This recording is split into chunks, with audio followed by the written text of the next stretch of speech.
But I've got to get to a topic that we promoted. This sex book that is on sale in Big W, targeting children, aged between 8 to 10 and 15 years old. We can't show it to you on television because it's so graphic, but yet, you know, it's on sale in Big W, and fair enough. You know, maybe for children or teenagers, it might be appropriate if there are still 15-year-olds who don't know how sex works. But if it's for the other end of the spectrum, the 8 to 10-year-olds, it's inappropriate. So I've got an 8-year-old who's turning 9, and I've had that confronting message that's come home from school saying sex education is available to kids in Year 3, Year 4. So this is the period of time where the education system turns around and says this is okay to start to have the conversation.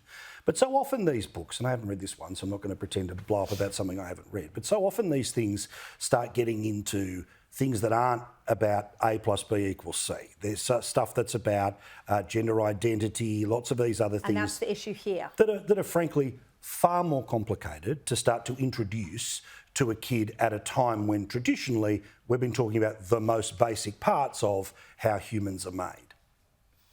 Yeah, what I've seen of this thing is just too much for young kids. It's too explicit and it goes into too many variations, if you like, for young children who are just starting to learn about this stuff. It's much more designed almost as a practical guide for young adults or teenagers.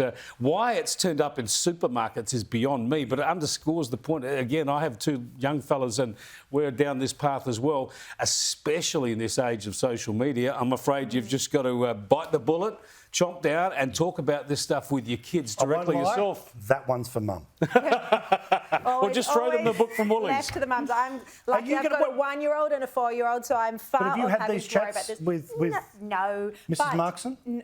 With Mrs. Markson. I know, I'm joking, just Chaz, you're bloke, I'm just saying. No, but we haven't, 1-year-old and 4-year-old, we're not at that stage yet. But I do worry about gender ideology in schools. I do worry about what, you know, they will be taught because it's becoming more and more of an issue. Well, but also, as we're seeing particularly, look, you know, the series of tripwires and even discussing this, but still, one of the things that a certain group of people talk about is a thing called social contagion, right? Now, this can be things like eating disorders, this can be self-harm, or in some cases, it can be about gender. Claire Rowe, who's so frequently on your program, is a wonderful child psychologist who talks about how she has exponentially in the past couple of months seen more and more people turning up with this. Yeah. And that's not because kids are thinking differently. It's because of the doors that are being opened for those kids. Yeah, all right.